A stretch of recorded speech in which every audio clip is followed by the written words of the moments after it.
Now, contrary to what I'm wearing, not really going to be talking about the Yankees. What I will say, though, is that the Yankees are doing definitely a lot better. Their hitting has been there all year, but their pitching has seemed to come around.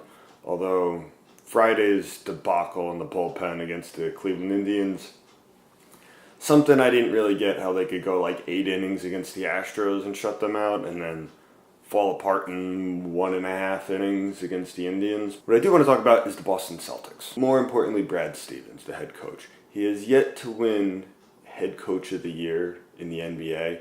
He's won similar awards in other minor leagues that he's been in, but it's just amazing what he did. His first year, the Celtics were projected to win like 9 games that year. They won like 25 that year.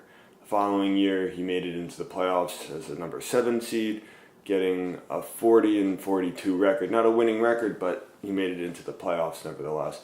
Following year, he improved, and then last year, he led the Celtics to a number 1 seed.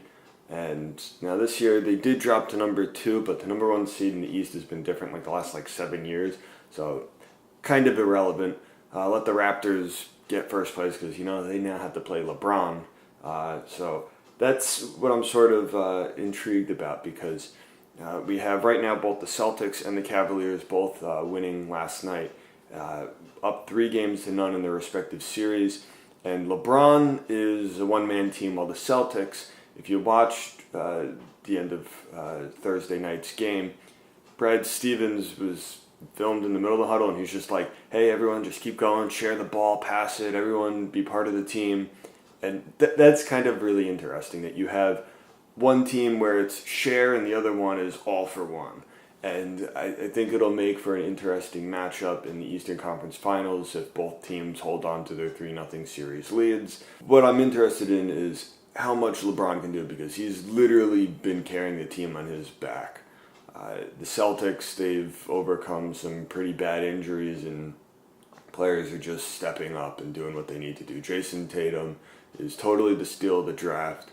I've forgotten the Sixers swapped with the Celtics to grab Fultz, number 1 in the draft last year, and he ain't even playing. Even Ben Simmons, who's probably going to win Rookie of the Year, he's just forgotten how to play in this series. The Celtics are doing very well. This was the path I wanted them to take. I was like, let them take number 2. I want to play the Bucks. Then I want to play the Sixers, because the Sixers are coming in hot, but the Sixers first real sort of thing where they're getting everything. And Embiid's been in the league a couple of years, but now this is Simmons' first full season. The Sixers just were not doing very well. It was about time they were going to hit a wall. Celtics, though, the defense has just been very good. I mean, yes, there are spots in basketball where they were down 22 points, but they came back to win in these kind of scary but clutch moments. Al Horford is doing his job as the veteran leader here and just keeping the heart and soul of the team together. Jaylen Brown with that hamstring injury, he wants to play. He's there trying to make the best of it. He wants to win this championship, which will be funny if they somehow do win this championship. And they're not only down Gordon Hayward and Kyrie Irving, 2 of their probably better players, and they lost Marcus Smart for a while, and of course Jaylen Brown's not at his full potential. Jason Tatum's still a rookie that's developing, and it's just kind of interesting to see how this is all unfolding. I know you don't really watch basketball much, but I think Celtic playoff basketball is one of the best things ever. You saw it in the 60s, 70s, 80s. Now you're seeing it back again here in the 2000s, and it's a beautiful thing.